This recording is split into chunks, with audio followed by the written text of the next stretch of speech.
Hi everyone, I'm Erica P. Nales, and this is my final project, and it is major elective one. So this one is revised because akong previous nga defense is ang ako ang LED is asa ubos, which is nara diri. So ang ipa-revise sa amo ni Mr. Junel Buhukan is gusto niya na ang LED kay nasa ibabaw.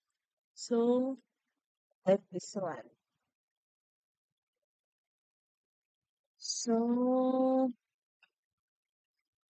kaning project is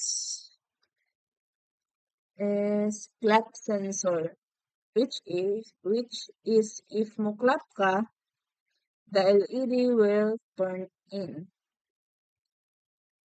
I mean the LED will turn on, and if you clap again your hands, the LED will turn off. So ako ni siyang gipili na project because sa panahon karon no kay naga-innovate man ang ato ang world. So nanay innovation nahitabo, so para mas magpadali lang ang trabaho nun sa isa ka kuan sa isa ka nagpuyo sa balay, which is pag ila lang i-clap ang ilang hands or tapulan na sila mo off sa lights, gamitin na lang nila ilang hands para mo turn off sa lights. So ang gigamit diri nga design is popsicle sticks, and mao ni ang ako ang sound sensor. Siya ang mo-detect sa sound sensor. And there are three jumper para ma-connect nato ang ato ang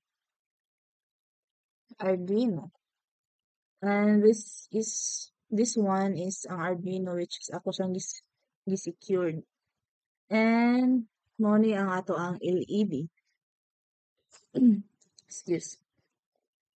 And this house is made in popsicle stick, like what I said. Yan niya, and kani is a plywood and some design para mas nindot ang ato ang gi-build na project. So if ato ani siyang i-connect sa atong laptop, so we will connect first mo. Okay. Gamay lang siya.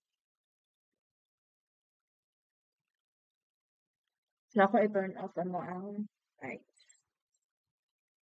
Kasi i-turn off ang sugat, guys.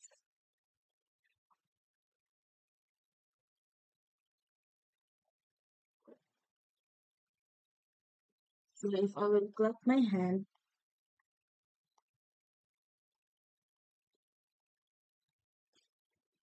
as you see, nisiga ang ato ang LED. So akong gi-turn off ang suga, guys, para mas makita gyud. So if ako na pong i-clap ako hand, mo turn off na po siya. And again, akong i-clap akong hand na pod,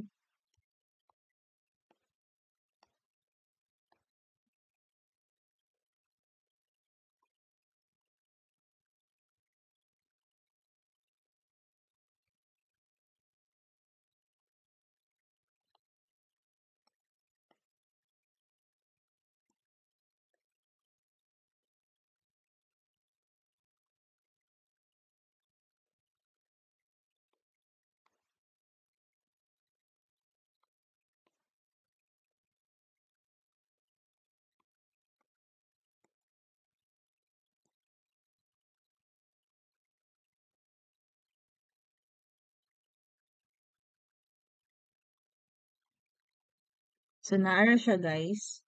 Oh, musiga ang atong LED. And that's all for today's video. You like my project. Thanks for watching. Bye.